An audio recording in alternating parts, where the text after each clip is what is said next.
All right, no judgment, but like I just want to know. You say your 18-month-old drinks black coffee. We talking about decaf or full bore coffee? Talking about full bore coffee. How like? We're talking about single origin, Kenyan.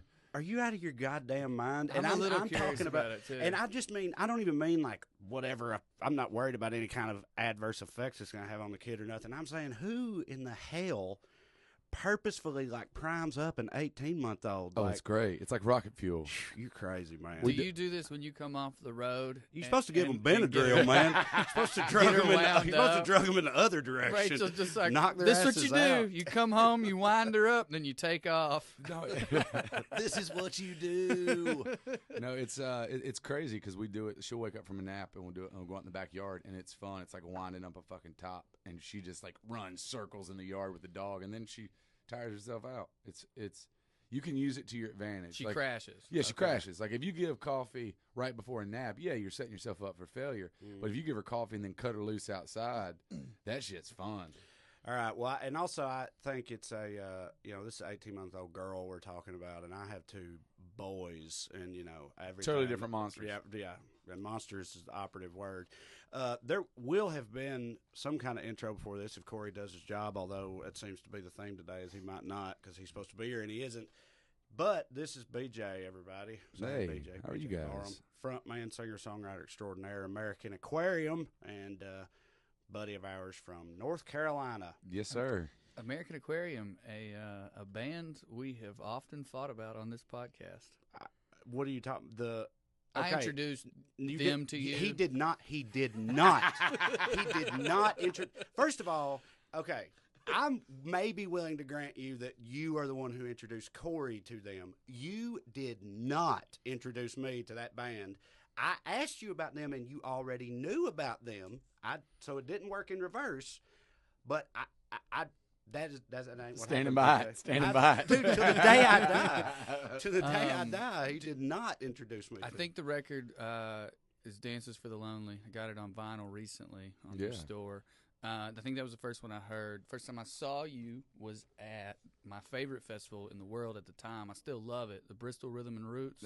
We're doing it again this year. And I want to go. It's always around my birthday, but it's also a weekend we're almost always on the road. I haven't been able to go. You guys played a bar that year. That was years ago. Oh, wow. I believe it was the first time you were there. I could be wrong. It was like right there on that main strip. You had on your embroidered rose petal. Oh, heck yeah. Which I totally ape your style now when I'm on the road, by the way. You got to, man. And I stole it from somebody. I go short sleeve, 'cause I got better arms than you. And I do more push-ups. I don't know though. He's got the tattoos are tats, sweet, the dude. sleeve. Yeah, that makes a huge difference. I've been going ever since the full sleeve tattoos. You got to go short sleeve because. Well, hell yeah.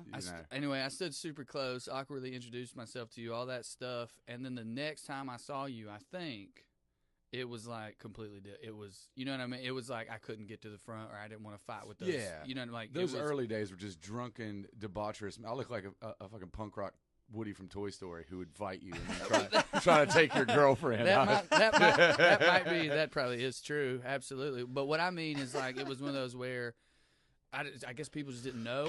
Yeah. And the people that were there who like trickled in from the festival, it was immediate. It was like, oh shit, I'm glad I listened to my friend or whatever who brought me to this. And then the next time I saw you, it was packed. Yeah, the Dances for the Lonely record was like the last record that there wasn't some kind of, I guess, buzz maybe. Right. Because that first Bristol, you could tell that there were people who were like, I love Bill Monroe. Yeah. And then they walked in like, holy shit, this is like what an 18-month on coffee looks like. It's like that's the fun part about playing those traditional festivals for us is we're a full-blown like energetic rock and roll band. Right. Yeah. So like you'll see like, oh, that band's got a mandolin. That band's got a banjo. It's like that band's loud as shit and yelled at me for 90 minutes. I knew going into what it was fun. going to be, and I loved it. But anyway, I don't know. Well, yeah, of course.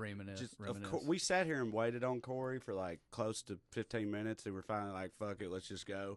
And then 2 minutes after we start, Corey texts us and was like, I'm here, what's going on? So anyway, hopefully he'll join in a minute, or he won't. I don't know what's going to happen. How old were you when you formed American Aquarium? That was been 2002 when I went to college. Mm-hmm. When I went to college, I started the band. You hated Wilco. Hated Wilco. Was not inspired by them at all. Yeah, it's funny. Like we don't sound too much like Wilco, but like they were the ones that taught me that you could still kind of write really great songs and be weird as fuck. Right. Like the idea of just being country, like where I grew up, Reidsville, right? Reidsville, North Carolina. Yes, Yeah. sir. It's a tiny little town right there in the middle of the state, and I thought there was two kind of musicians. There was like your creepy uncle who tried to play banjo at the family reunion when he got drunk enough, and then there was Tim McGraw, and there was no fucking in between on either of those. You didn't have like a musical family. We didn't have a musical family, and nowhere near me had like an independent music venue. You mean Southerners, or you mean that was the broad, like in general? I just didn't know that like you could be a musician and not be famous and still make a living. What kind of did your mom and or dad like listen to music, and if so, what kind? Straight up country, on the radio country. Radio country. Okay, so like my dad had all the old records. So my mom was really big in like R&B, Motown, stack stuff. And then my dad was really into like the outlaw stuff, like Waylon and Willie and all that stuff. But then growing up, all we listened to was like 90s country. So like I was born and raised on fucking what's coming back now.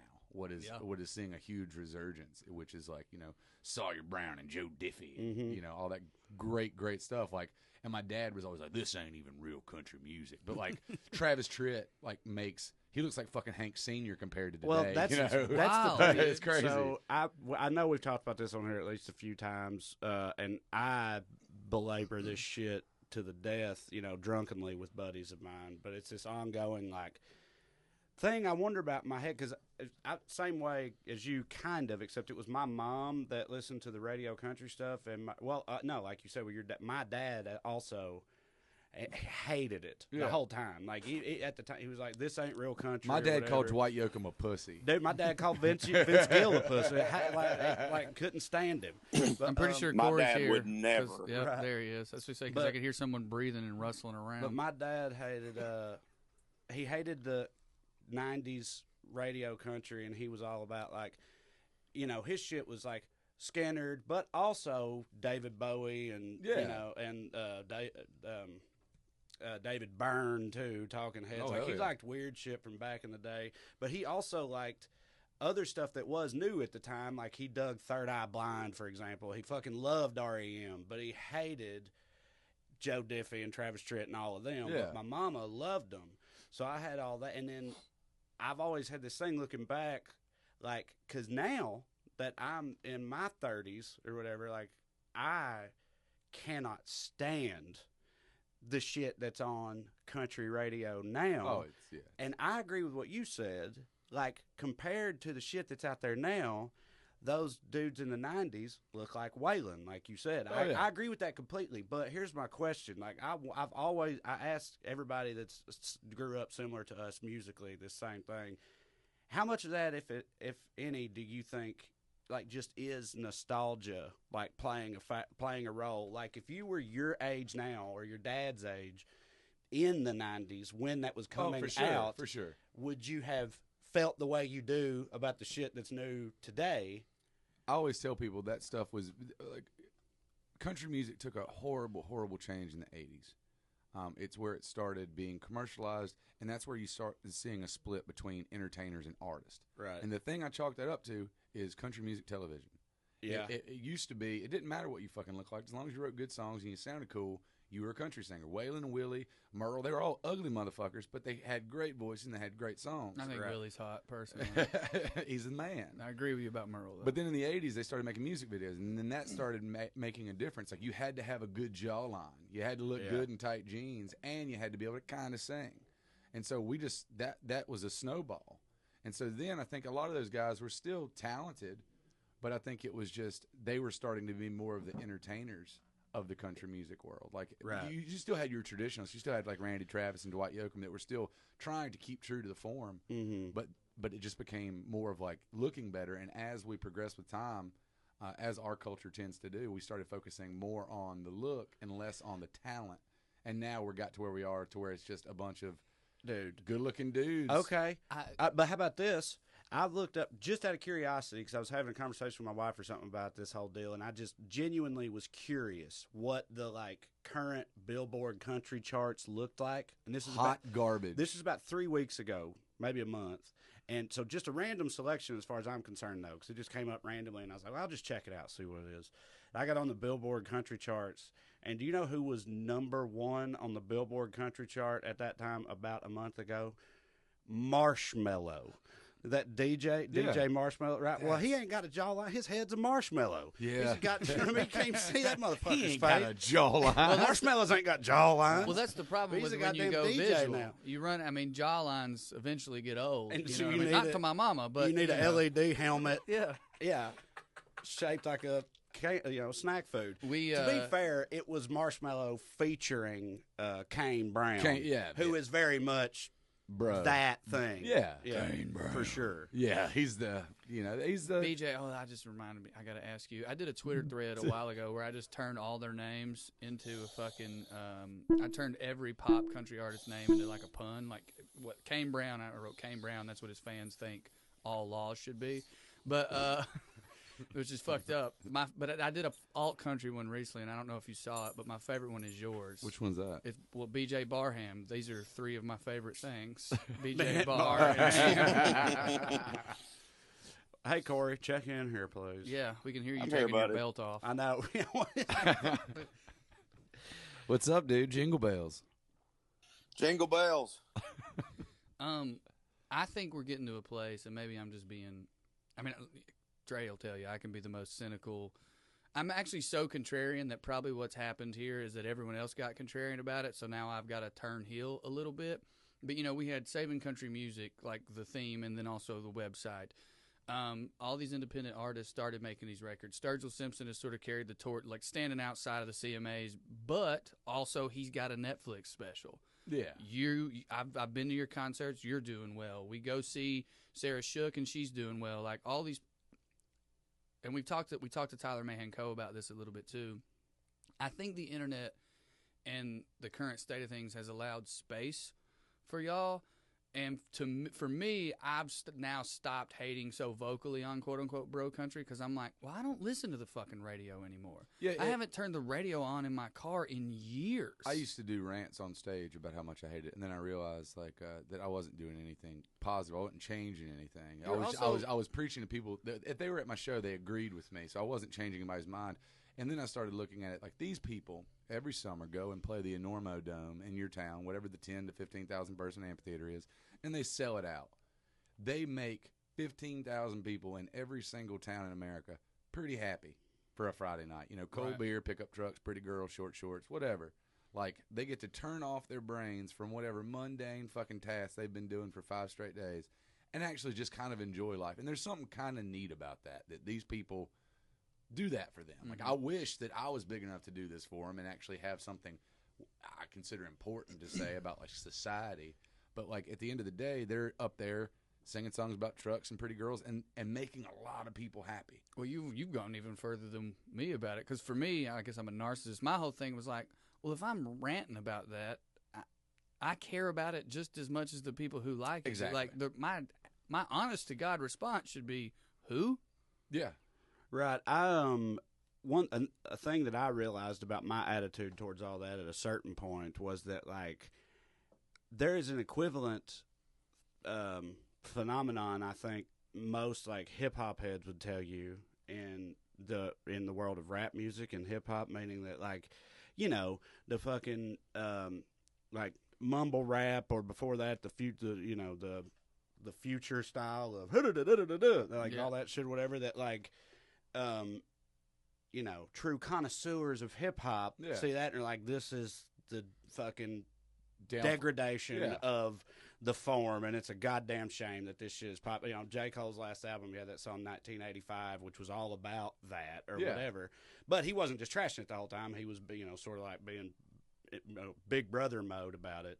But I realized, because I like hip hop a lot too, but I realized at a certain point, I didn't care about that. Like, I would listen to that, you know, to radio rap, and I would be able to tell, like, God, this is such cheesy mainstream, you know, bullshit. But, you know, I do want to dance right now, you know, like, and I would enjoy it, and I wouldn't get, like, offended by it. Whereas, like, fucking Florida Georgia Line, you mean like just Lil Jon shit? Irked me to my core. What'd you say, Cho? Not really. So you mean like because You mean like Little John shit? No, because Lil Jon was like, I was still the same age during Little John that like I was listening to whoever, you know what I mean? Like I hadn't got to this point of anger towards popular music. Yeah. No. And what I you realized, can't be angry when Lil Jon's on. well, it didn't. It didn't impossible. reflect. It didn't reflect like my culture in any way. Yeah, for sure. Like Yeah. I hated the country shit because I was like, people hear this and that's what they think this is what Tennessee is, or you know what I mean, or like that. Like, Oh, it's why when And- people ask me what kind of music I play, and if I even hint at country music, and they're like, "Oh, you like Sam Hunt?" Yeah, Like, right. And No. I'm like, "Oh no!" Like the Right. complete opposite of that. Like I actually sing songs and like write things Right. that people people out living in California, people hear the accent and stuff, and it's like, so do you like country music? And every single time, I'm always like, yes, I love it, but before we go on, Yeah. let me clarify that we probably are not talking about the same thing. Yeah, because it's an Uber driver or something who's But about to flip like it you to- said, that it's really great because I think them being so monolithic and being this big representation of what country music is does carve out a good whole for us, because there's people that get tired of the same 10 songs every hour on your local country station, and so they go out and they try to find something that sounds like that has a fiddle, that has a pedal steel guitar, but says something that speaks to them. Mhm. And that's where I think artists like us and Sturgill and Isbell are thriving, is because they're taking the big sunshine. They're talking about all the good things about being in the South, like have a cold beer on a Friday night with your pretty girl. And we're operating in the shadows. We're operating in that dark corner where we're talking about your uncle's addiction, and we're talking about divorce, and we're talking about the wife taking the kids, and we're talking about we're talking about the fucked up part that they'll never talk about on country radio, because it's not sunshine and painting the South in this really pretty way. Country radio likes to celebrate the Friday nights in the South. I like to celebrate the Monday mornings, waking up and realizing that your shit is ruined. Well, it's funny man. you mentioned Yeah. days, because Sunday morning coming down, which is couldn't be a more country legendary song. They wouldn't play it on CMT if it came out right now. Of course Well, not. no. It's one of those things. The rise of shitty country music is the only reason that I have a career these days, is because people have looked elsewhere. Like, I need something that's not a Dodge truck commercial. Yeah. I need something that actually speaks to me as a Southerner. Yeah. And when you start operating in, like, I like to talk about it, like the shit that your mom doesn't like you to bring up at the table. When you start talking about, like, well, the reason Uncle Bobby's taking a nap is because he's been drinking for 3 days. Well, it's funny. That's quite literally how we conceived. Yeah, that was how we conceived our career. I mean, sincere, like, not just like, oh, we kind of thought that. We literally would chain smoke on a porch and say, look, man, if Jason Isbell can sell out the Beacon Theater in New York City, that's not Madison Square Garden. But those people, if they like that, they would like how we do comedy. You know what I mean? Like, no disrespect to Jeff Foxworthy or Larry the Cable Guy. I mean, I will disrespect them if you want me to. But, like, without any disrespect to them, just acknowledge this is what we're doing is different. And I won't actually disrespect Jeff Foxworthy. You're right, Corey.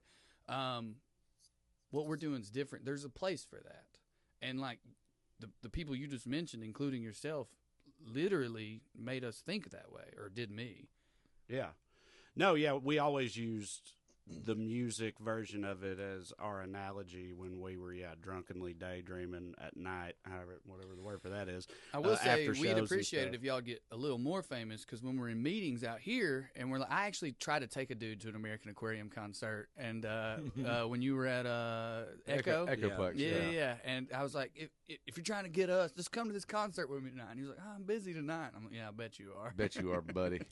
We'll work on it. We were talking. Hey, BJ, also, when you were just singing that fake little parody of modern country music, that was actually really fucking good, and I want to hear that album. Yeah, I joked that, like, I could, if I sat down and really applied an hour to it, I could write. I think I could write a mainstream hit. Do it. You know, your daughter might get into Yale, man, but she might not get a full ride when she does. And how are you gonna pay for it? True story. Brantley Gilbert. I don't even know who that is. Singing your songs. That's just write it under a different. I could literally, we joke about it. Just be like, man, it must, because it takes like 7 dudes to write one of those country hits. Like, Body Like a Back Road. It had like 9 writers or some shit like that. You know, it's That's just them spreading the love, and, I think. Yeah, but it blows my mind that like it took like more than like a kindergartner to come up with that thing. Like, Well, Jamie Johnson, he does it. yeah, he did. I don't know if I don't know Honky tonk, but donka donk. he wrote honky. That's what blows my fucking mind is like, and there's people that have made a career off of like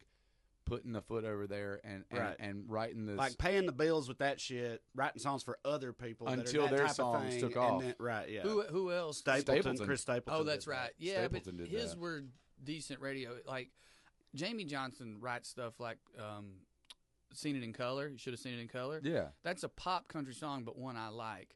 for sure. Stapleton did stuff like that. He never did anything, as far as I know, like Honky Tonk Badonka Donk. That specific one blew my mind because I was like, oh, that's a different genre. Yeah, you can't like it, with a lot of the Stapleton hits. You can at least still back it up and be like, "That's a well-written song." It Right. just so happens it got popular.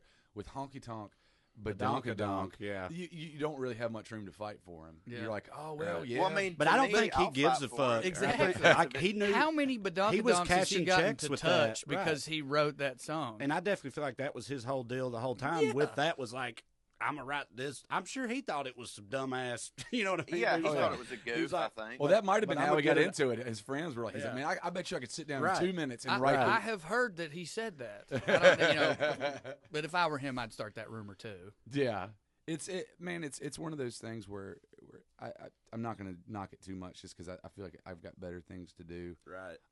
But I am appreciative of them continuing to put out the same trite because it allows people that, in my opinion, like some of my friends and contemporaries, that like I feel like we have more to say about the plight of the South. I feel like it gives us more of a people come to us like hungry for it. I'm terrified. Plight of the South. We were talking the other night. You're out here recording, and when you got done in the studio Saturday night, me and Drew had a comedy show, and we went over to your Airbnb. We hung out for a while, and at one point we were talking about a guy who is still around, still doing it, but it was like kind of my entree into this world, me personally, when I was in like high school age, and it's Chris Knight. Fuck yeah, Who was like a badass. Yeah, total badass. And I thought before that like he was like before his time, like if he was like first coming out with the type of shit that he was doing then, but like now in this world we're living in where you were saying where people are like looking for that type of thing. Do you mean if he was young and had a jawline now? I just mean if he was just getting started now instead of 15 years ago or whatever, before there was like a market for the type of thing that y'all do. I feel like he it was. went better. He got stuck in like that kind of weird because he was like the Steve Earle, and if he'd came out in the Right. late '80s, early '90s, I think he would have been wildly successful. Right. If he'd came out 5 years ago, but Yeah. he was like, Right. he was kind of the forefather for like writing really, really great songs that nobody cared about for a while. Right. But he's still making. Well- he's got a great career. Like he's still. Montgomery Gentry cared about 4 of them or something like that, so that had to be good. True, yeah. Like he's got guys. Like he's the kind of guy that people who are looking for authenticity in their writing will go to and be like, I want to cut a Chris Knight song. That's something I was going to bring up that scares me, though, is that machine, you can't beat it. You can't break it. You can't get around it. Now that the machine exists, we're talking about Nashville, as you guys get more and more successful, I'm terrified of the fake version of you guys. We've seen Right. it with Isbell's, Cover Me Up, that Morgan Wallen kid.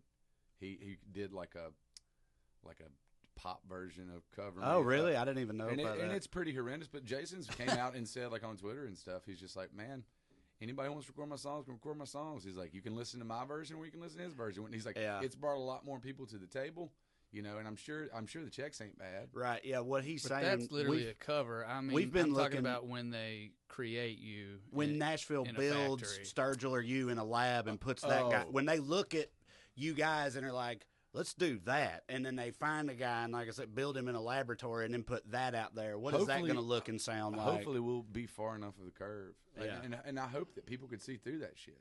It's like, I think I don't think they'll care. you don't think so? They didn't care when it happened to Garth. I don't think. I mean, the people we're talking about right now, there were real versions of them. But- Brooks and Dunn was making phenomenal, perfect studio records before Somebody found a it. machine figured out how to make phenomenal studio perfect records and put, Florida Georgia Line in there or whatever. True. Yeah, I like to think, just for my own job safety, that there's always going to be like this hard line between the fantasy country land that they live in. And I just mean as a fan, they won't be able to replace y'all. Yeah. What they'll do is they'll replace today's pop country stars with some version of y'all where this dude sings about the real dark shit. It's kind of like for sure. And it was kind of like, you know how, and it was admittedly separated by a generation at least, but the whole thing of like outlaw country coming back a few years ago, you know what I mean? Like it was a huge deal. So many like with Jason Aldean and Eric Church or whatever would be on like an outlaw tour, and all their merch said outlaw country on it and stuff, and they would like sing about and reference Waylon and Willie and all them back in the day. And like obviously it was not out. There wasn't nothing outlaw about it. Waylon never wore bedazzled jeans. Right. I will die on that hill. Right. Well, like that type of thing. Do you know what I mean? But yeah. But again, I mean, that was separated by decades. There's still kids in our genre, our subset of country music, like the independent country music, the Americanas, the alt countries that call themselves outlaw. Mm-hmm. And my biggest thing is like, if you have to even call yourself outlaw, then you've lost the point. Like the reason you like. Yeah. Like, but I get that's a bygone era. Like that, and the reason they were outlaw wasn't because they robbed a bank and got away with it. Bang bang. It was because they weren't getting played on the radio, so they went out and did they went out and found their own audience. But I get it because it's like alerting me. I mean, look, if I read that and then I see your album cover and you've got on bedazzled jeans, I'm like, well, throw that as far as I can. But if I hear someone referred to as outlaw country and I know they're independent and they're underground and all that, to me it's like, oh, they're alerting me to what I would now consider a subgenre of music. Yeah. Because it got labeled as such. You know what I mean? Like, I would never say, oh, my buddy BJ is an outlaw. But if somebody was asking me, what kind of music is that? I would say, oh, you remember the outlaw country guys? Yeah. And then they go, oh, I know what that is. And I get that. I think it's more like outliers, outsiders than it is outlaw. Well, I'm also probably don't look as good on T-shirt though. Yeah. Outlier country. I'm also Outsiders Country by SEN. I'm also very biased. I'm like questioning whether or not I should name names right now. Someone was talking about his ex and her band calling themselves Outlaw, and it pissing him off on Twitter. Oh, I know who you're talking about. And his band is named after stolen guns. Yeah. Oh. And I'm like, bro, you're doing the same thing with your stolen. You ain't never stole a pistol. Yeah. You ain't never had a pistol. Man, you're hitting I too don't close want to to home. name names. I just want to describe them to the very thing. I don't want to name names, but I'm going to name two people that you know very well and live in your home state. I don't want to name names. Welcome to Drew, buddy. Make a Mad Lib. Right. My only point with that, BJ, is like, hey, I don't Morgan, blame the you. Mad Lib. I don't blame him for naming his band after stolen guns, and then I don't blame her for. You know, it's like you guys are both going for the same shit. Yeah. Like this is all a little bit fake. That aside, I think outlaw country is a little useful as a genre identifier. It has been bastardized completely. Yeah, and it's been taken advantage of to sell fucking shitty Towns Van Zandt T-shirts as well. But anyway, let's back up a little bit. So, all right, you're at what?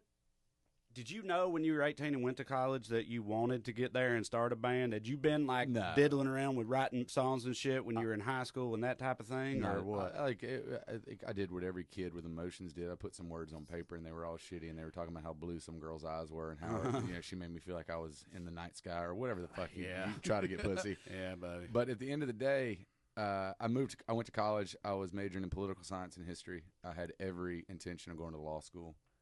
That was my path. I was 10 or 11. I decided what I was going to do with my life. I was like, I'm going to be a lawyer. And this was the path. And so I got about a year in and started going to shows. A year into college. And started seeing people playing. I'm like, man, I can write better than that. Or I can write songs. And so I started writing songs. Still shitty songs about how blue girls' eyes were and all that bullshit. But after a couple years, I started writing some songs that people like outside of my friend group was like, man, that's pretty good. Like, you should like play a show.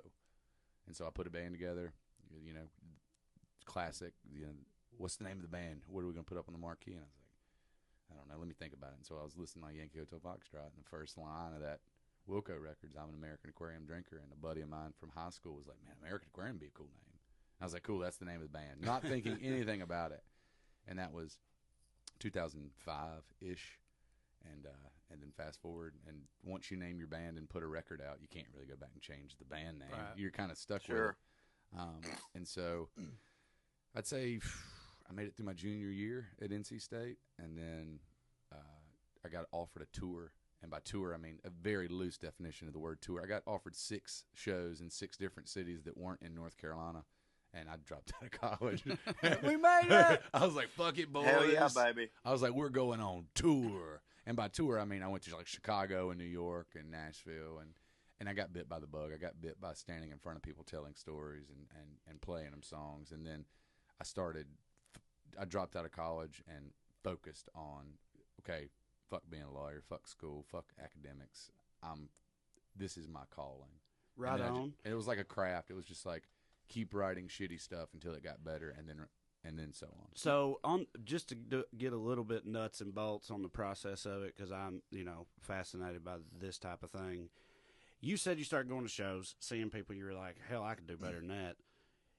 What did that take the form of for you specifically at first? Sitting in a room with nothing and doing the lyrics. I had to learn how to play guitar. Okay, which was the hard part. That was part of okay, right. Well, that was part of my question. Was like, were you like a 3-chord strummer already? And you're No. like, you didn't know shit. I grew up. And what was first? Like, did you have like singing. a little hook? Okay, I started singing in church, and then I started singing in school. Like I was in like all the choirs, and I was like a drama kid, a theater kid. So you had the musical. I had the musical ear or ability. whatever. I had ear. I could sing. I could hold pitch.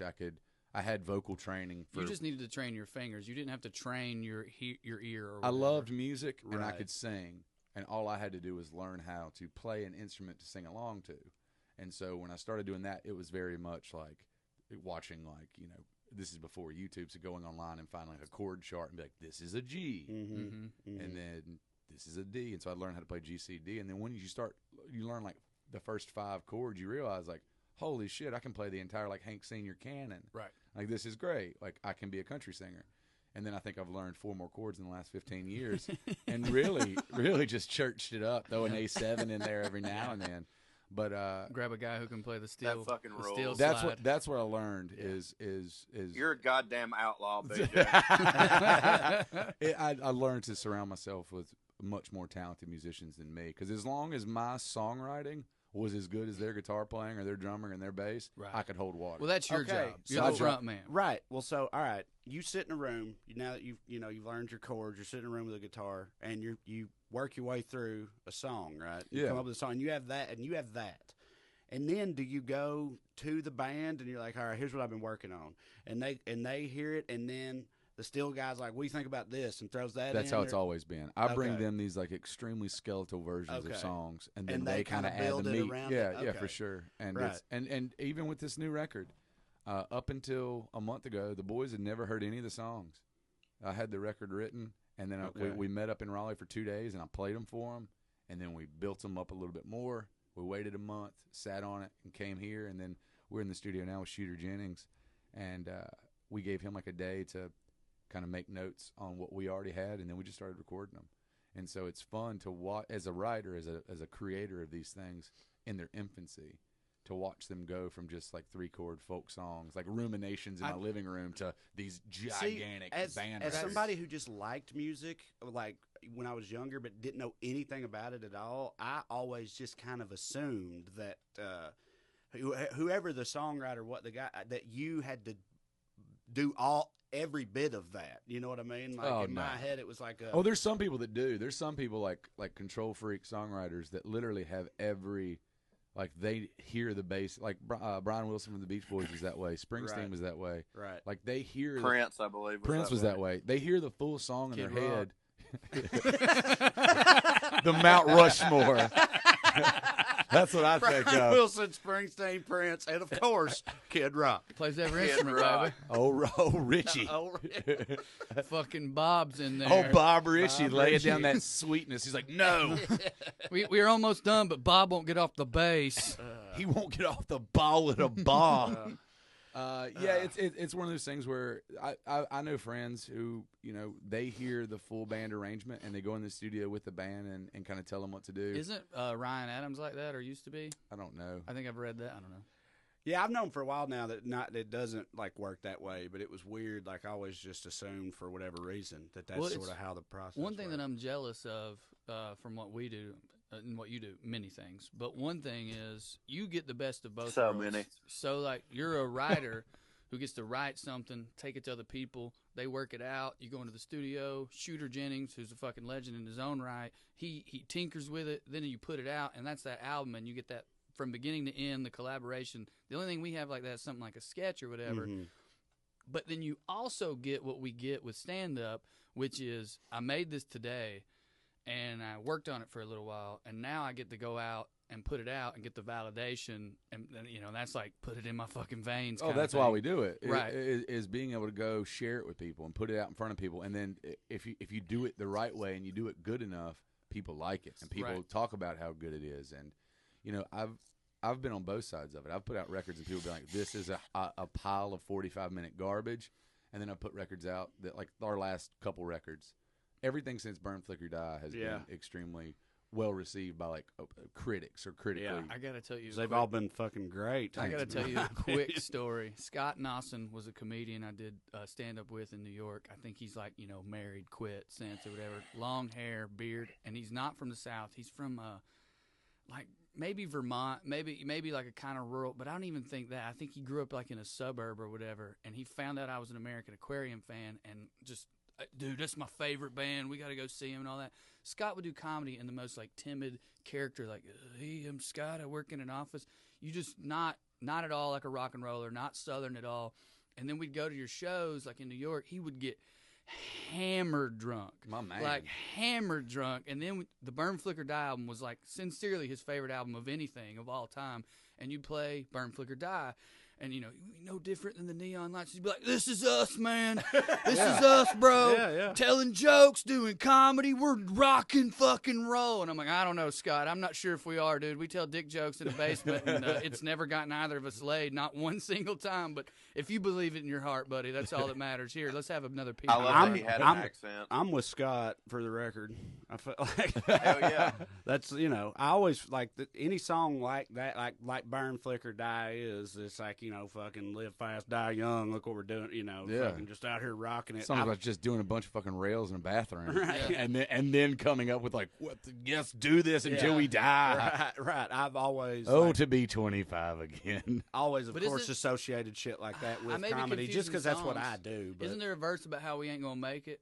Yeah, on that one. Yeah, that was always. His favorite verse. There always is. Well, that's how most of the records are. It's like it's you're writing at this point. All my writing is pretty biographical, and so it comes.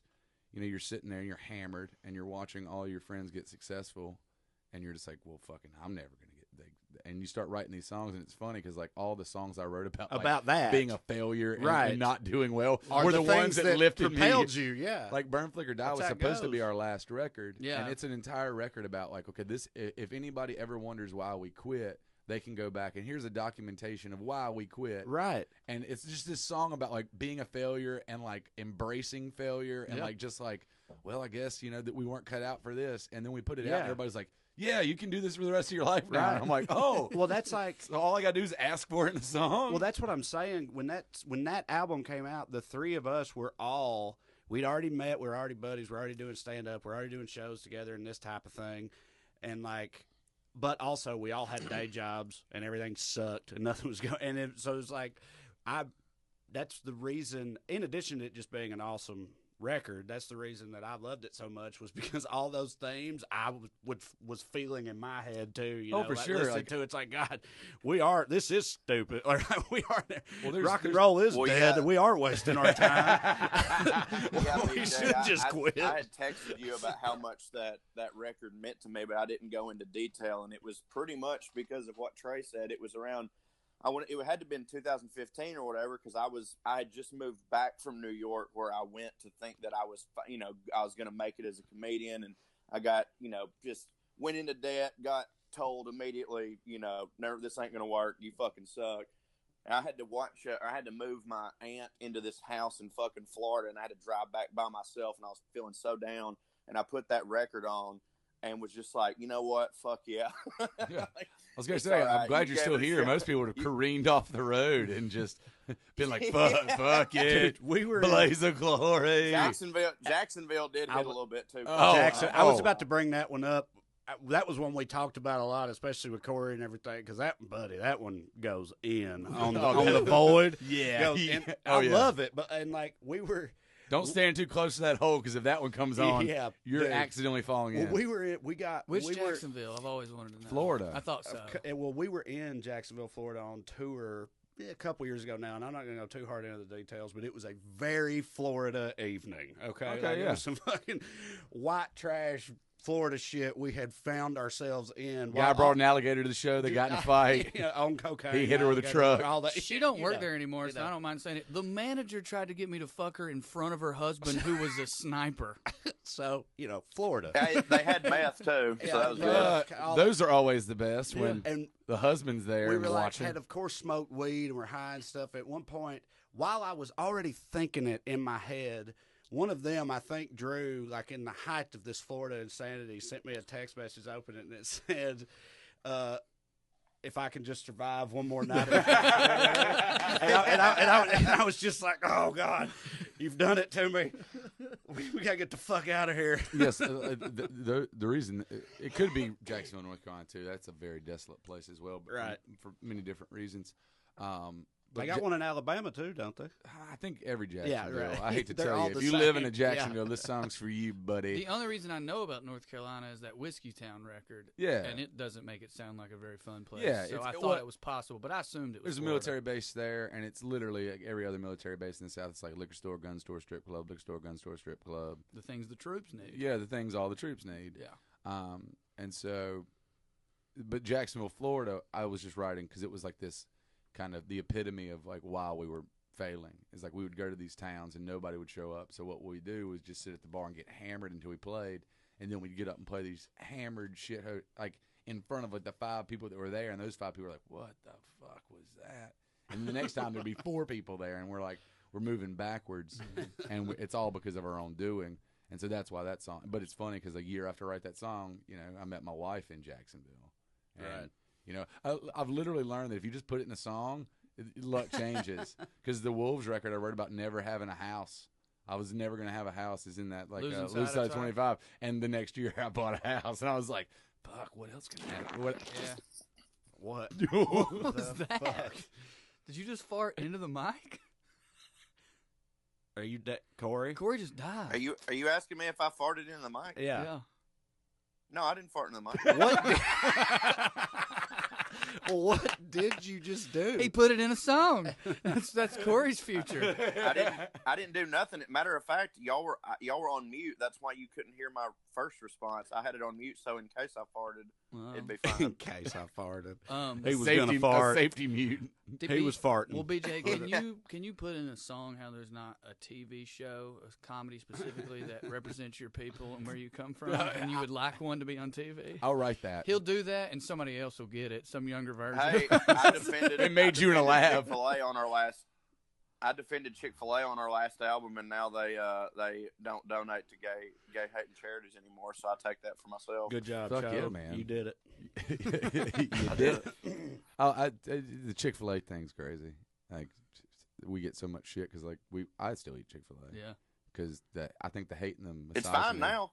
It's not fine. It's just they say it's still in there. It's still in the chicken. You can still taste the hate. The hate's what makes it good. I knew you were about to say that. It's fun Sure. because Corey has a bit that's basically sort of about that notion, which Oh, is yeah. true. But it's just something about hatred just makes chicken better, Yeah, well, it's funny because my wife's side of the family is very much gay, and so I always get a lot of shit. Like if I'm on the road, Her whole side of the family is gay.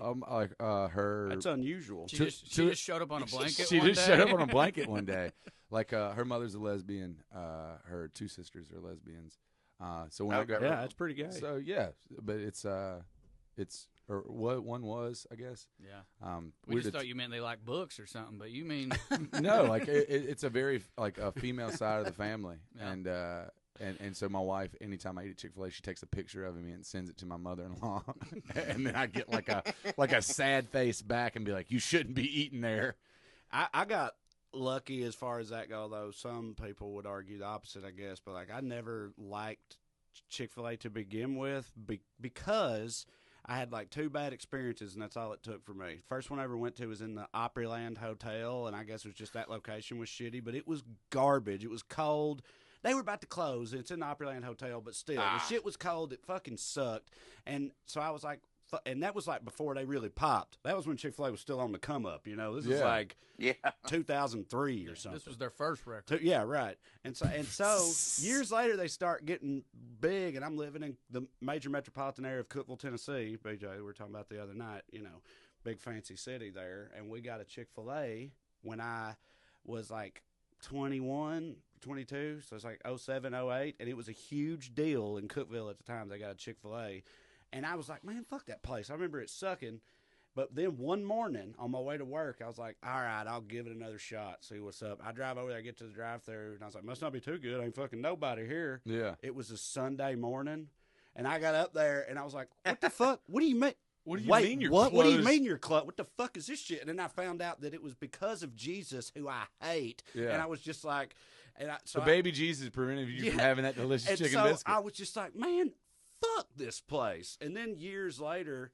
when all the gay stuff comes out, and I just saw all these people that I couldn't stand make a fucking moral stance by eating a goddamn fried chicken sandwich. You know what I mean? That's my favorite. It's and like it just diabetes for Jesus, you know, and it just like any solidified me on fuck Chick-fil-A, so I don't have to worry about it. I think the left and the right do it. You know, anytime there's That's true. Anytime like the fucking Nike shit with right, like, I'm gonna burn all my shoes. It's like, okay, I get it. Like, there's companies that make terrible fucking decisions with their money and who they give it to, and it's like, but do you like?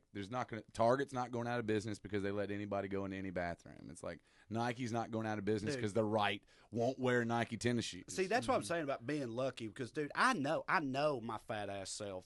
If Chick-fil-A hit for me, I would stay eating it, and I'd just be like, "Sorry, Uncle Tim, who's gay. I'm, my bad. It's too good, but I just happen to not like it, so I'm like, so lucky. I stand with y'all. Let it Fuck come them. out that Taco Bell hates Asian people, Buddy. and watch this man not give a fuck. Sorry, China. I don't know what to tell I'm with you. Yeah. Well, it's Taco Bell. Yeah. It also, man, some of that Mexicans stuff, ain't supposed to like the Asians. Everybody knows that. and this is a little bit cliche for me to just belabor this point all the time on this podcast, but it's so true. Just like the fucking, the system we live in. Look, dude, some people, like if Taco Bell came out, how many poor people would give a single fuck if they had $2 and that's what they could afford to eat for lunch that day? And how many of them should have? They can't. It ain't their goddamn fault. You know? Oh, right. Yeah. Dude, for sure. Yeah. That's the whole boycotting thing. That's one of the luxuries of being upper middle class and white is getting to die on those hills and take stances on not eating eating chicken sandwiches. If you can do it and it does have an effect, like more power to you. I'll give you a perfect example. Your home state. People told us not to come play there because of a lot of folks canceled shows there. Yeah. The HB2 law. Yeah. But our argument was Trey launched on a rant about this very issue and therefore attracted so many fans with this accent who are trans or have trans people in their lives, and they want to see us. Yeah. And when we go to a show and do a show in Portland, it ain't like, we're just there, we're having a good time making some people laugh. But when we do shows in the South, it is fucking cathartic for some of those folks. Oh, yeah. Because they finally have a voice. Exactly. Yeah. And for us to cancel a show and, therefore, what, at that time, 800 people in Asheville or in the surrounding area ain't going to get to see us, and that amount of money, whatever that is going to be pulled from the state. That's going to have no effect. But on the flip side of that, the boss, we were just talking about him, he canceled a show there. That did have an effect. Right. And I respect the fuck out of Bruce Springsteen for doing that. Yeah, when 20,000 people don't go to the PNC Arena, that's a huge deal. That was the other part of my argument the whole time. I get messages and stuff saying that you're going to play there, you shouldn't play. Alabama too, after their whole abortion thing, same thing, and it's always been like, and Georgia. What you said, which I of course agree with about the people that are coming to see us there, they don't fuck with that shit either. I don't want to fuck them over, but also the powers that be who you're trying to send a message to, if someone tells them like, hey, the fucking liberal redneck is boycotting, they're going to be like, A, who? And B, Who? Yeah, B, the liberal redneck, they're not coming. Fucking, it must be my birthday. You know what I mean? like that's good news to like the best. Well, and like we also donated they money. don't want us to come. Well, that's what We also Beyonce donated money in came the and Alabama show. Beyonce played the show in North Carolina and then donated to like the ACLU and Right. and just like that's huge. Like when Yeah. you're sitting there and you're like, oh, because she sold out like Carter Finley Stadium, which is like 20-some thousand people, and then she just turns around and donates that to like trying to get this stupid fucking bathroom bill because it put us. North Carolina, believe it or not, was a progressive state in the South. In 2008, it went for Obama. Yeah, for Obama. It was the first time. North yeah, Carolina y'all were on the upswing. It was the first time North Carolina flipped to a Democratic candidate since Carter. Don't you think that's exactly why the bathroom bill even fucking came up in the first place? Meaning, 100%. Meaning those motherfuckers at the state level that you guys still had in North Carolina. They were fighting back. It was like a big swing that they took. You know what I mean? Like, we got to do something to get this state back on track, and that's what they landed on was that shit. Because I just remember everywhere we went, we're like, oh, we're from North Carolina. It's like, oh, right, yeah. And it's hard because you know we have these pockets. it just so happens to be where all of our universities are. Yeah. All the towns that have major state and public universities are extremely progressive places. Like we're Southern, we like everything Southerners like. We love college football, NASCAR, fried chicken, but we also love rights for everybody, and we love like that kind of stuff. And it's weird because like the minority of our state somehow represents everybody. Well, North Carolina is Gerrymandering. actually That's how- one of the most, one of the worst examples of that in the Gerrymandering, nation. right? Yeah. They've used they're like the case study specifically for. North Carolina's. Well, they finally gerrymandered changed that for situation. this upcoming election. Yeah. The Supreme Court ruled that it was in fact illegal to draw giant fucking lines and just pick which, districts, how the districts were set up. And Right. so, I mean, you guys were literally the worst in the nation. as far as every comedy show took their hits at being like it was a hit and it was also like factual. Those are always the worst. Those are the always the hardest worst. hits to take. We've been there from Tennessee. The ones you laugh at and then you realize it's your truth and you're like, oh fuck me. That's rough. But it's supposed to be better in this next election. But who knows? We're still very, very much a conservative state, and we're lucky. We live in that pocket of Raleigh, Durham, Chapel Hill that is extremely progressive. Yeah. And so, we're the kind of people that lived in that echo chamber in the 2016 election. We're like, there's everywhere you go in Raleigh, Durham, Chapel Hill, it was just all Clinton signs. And then when you start, I did not have that at all. And then when we'd leave for tour and get on 40, and once we get outside of like Chapel Hill, and you start getting into the heart of North Carolina, you're like, oh, this is going to be a lot closer than anybody 15 miles east even thinks it's going to be. Yeah. And you'd see the exact same thing in Washington State too. Colorado, every state, right? Yeah. Inside. I mean that's. You're in Denver, and all of a sudden it's fucking legal pot and Hillary signs. But you get outside of Denver, and it's like, yeah, I got a bunker. Yeah. I'm ready for it. Right. Yeah, that's what like I would tell a lot of my liberal friends who they would in one sentence say this. They were like, yeah, on my Facebook and on my Twitter, I've blocked everybody who You're an idiot. Likes Donald Trump. I've blocked all them. And then the next sentence they would say, I don't see, there's no way Trump's going to win because I just don't see the support for him like I see for Hillary. And I'm like, yeah, you fucking deleted that from your whole life. Meanwhile, I just drove through 40 states, and I fucking promise you, if election signs mean anything, this dude's going to win in a walk. Oh, for sure. Everybody in Raleigh-Durham, they live in that echo chamber because it's a self-inflicted echo chamber. Like you said, they block people, they unfollow people that disagree with their opinion. So all they're surrounded with for an entire election cycle is people just patting them on the back, telling them they're right. And I'm playing shows in Texas and Oklahoma and Mississippi and Alabama, and I have fans that are 50% one way, 50% the other way, and I'm seeing it. I'm like, this is not like a cakewalk for anybody. Like, there's a lot of people who are standing up for either I'm going to toe that party line and I'm going to vote Republican, or there's people that are just have been so full of hate and not been able to expel it. And finally there was this guy who walked up and just kind of turned the valve open and said, it's okay to say it. Yeah. And then that's when, like, my whole like certain sides of my family were just coming out, and you would see it on like Facebook, and you're like, "Holy shit, you can't write that!" Mm-hmm. And then nobody said anything And to how it. do you 'cause think that? And it's like, oh, they've been thinking it the whole time. It never went Right. away. That's the part of the South is we live in this gigantic underbelly, this shadow that That's we not thought just the South. that we thought we'd outrun. Oh, I'm talking Yeah. about just the specific South. Yeah. Let's call it what it is, slavery. We like to pretend that was like this.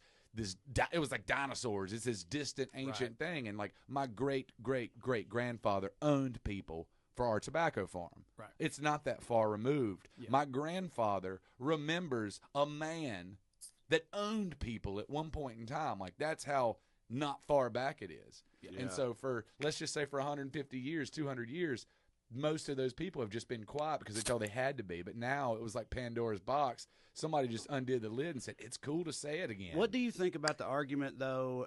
And I kind of go back and forth on this sometimes, but I think ultimately I fall on the side of like I do prefer that they be vocal because like they did always think that shit. They'll have They to be weren't going accountable at one point. Right, exactly. And now that they have opened Pandora's and are just being open and out on Front Street about it, like, yeah, it's really disconcerting and discouraging because you're like, God damn, I didn't realize it was like still this bad. But on the other hand, it's like they were going to be that way anyway. So I'd rather us all know where everybody stands. You know what I mean? And yeah, like you said, eventually man. there'll be an account. But it's hard because you see it and you think that like it's just like your racist uncle that has those thoughts. But then you get on it and there's like your best friends from high school and Right. like your teachers that, Yeah, that it's brought you up painful. and people you went to church with Right. posting this stuff and you're like, oh, it's way worse than I thought. It's Right. not just like the openly people who are like Right.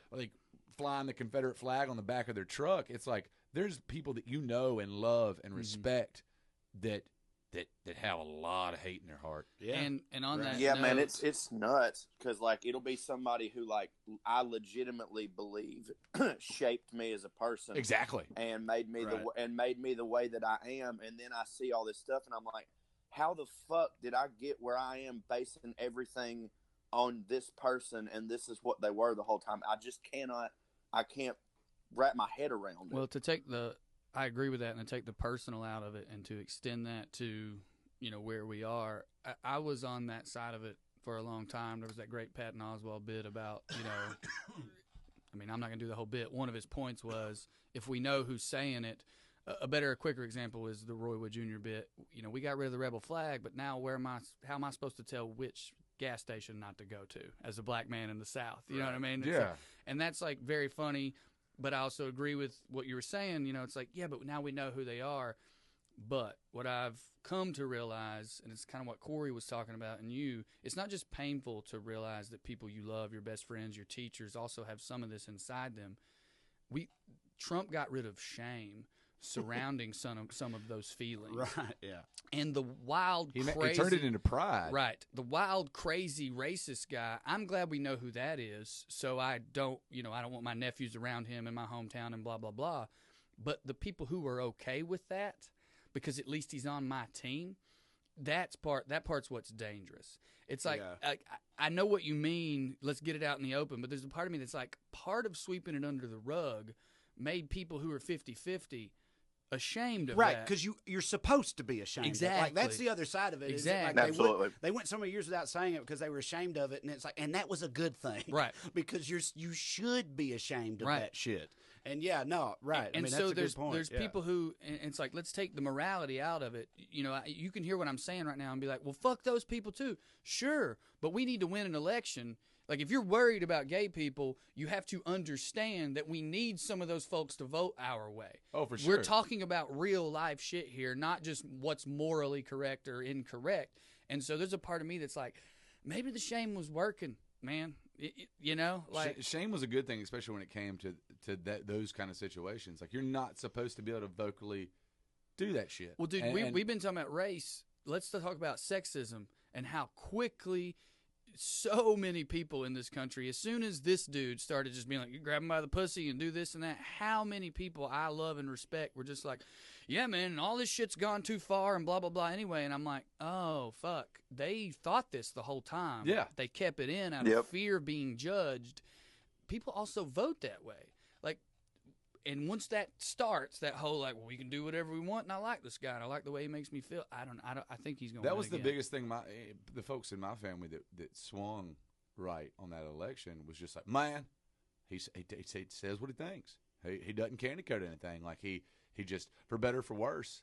And I'm just like, yeah, it's a worse. It's like he's the shit he's saying is vile, and you might not be a racist for voting for Trump. You might be a misogynist or a homophobe, but you're okay with it, right? You're complacent. And I was shocked by how many people are complacent and okay with it. And I'm and saying maybe shame helped go against that. All for the sake of team. Like that's what it turned into. It turned into, are you on the red team or are you on the blue team? And it's like just like let's make a college football now. Like if there's one kid who might be like not smart enough to be on our favorite football team, but the school somehow makes sure he passes, we take up for that kid and we're like, man, he's fine, like blah blah. Or if anytime there's something that goes against our team, we tend to justify it as Jawan Jennings did nothing wrong. Exactly. But then when it comes to politics, I think that they've painted it that way too. It's like you have to pull for your team, and they're your enemy. The team thing is wild because and it's fucking nuts. I know I've known people before who you were saying it's way harder when you see like somebody you were close with or whatever saying all this crazy shit. And you're like, God, I didn't realize that you were like that. And it is rough. But on the other hand, I have known multiple people, have multiple friends who are like, we're raised very Republican and Christian conservative and all that. And so like, well, they are Republican. They'll tell you they're Republican and vote Republican. But I'm like, I know you, man. I've known you for years. And like, no, you're not. Do you know what I mean? Like, exactly. Like I know that you don't believe all that. And I don't mean like even they'll say they believe it, but you can tell they don't. I mean, if you pick any one individual issue that, they're fine with gay marriage. They think weed should be legalized. You know what I mean? They don't have a problem with abortion. Whatever. You name it. If you pick one, they like fall on the left of them, but then like go and vote Republican just because that's the team they're on, and they were raised that way, and they don't want their mom or daddy to find out. I'm that hoping they didn't, that this election will be a little different. They'll even say, "Oh, go ahead. I'm sorry. You go ahead." Well, I was gonna say like the same people Trey is talking about. Well, literally, they'll try to the way that they'll say. The way to say I'm a conservative, but I'm one of the good ones is usually they'll go, I'm fiscally conservative, right? So they'll say, I'm fiscally conservative, and then you hit all the checkpoints that would make someone fiscally conservative, and no, they're not. They just don't want to piss their fucking dad Yeah, off, we've almost tripled the national deficit in the last 3 years. Yeah, that's not the definition of fiscally conservative. They also just don't identify with the Democrats that are being put out. It's a team thing. They were brought, like kids my age, so I'm 35, and I say kids because I like to feel young. Kids my age, I was brought up Republican. I was brought up in a Republican household, and it was a really funny thing. It was right around like the Reagan administration is where the Republican Party aligned with the Christian conservative right. Yeah, and that was the most genius move. Oh, dude.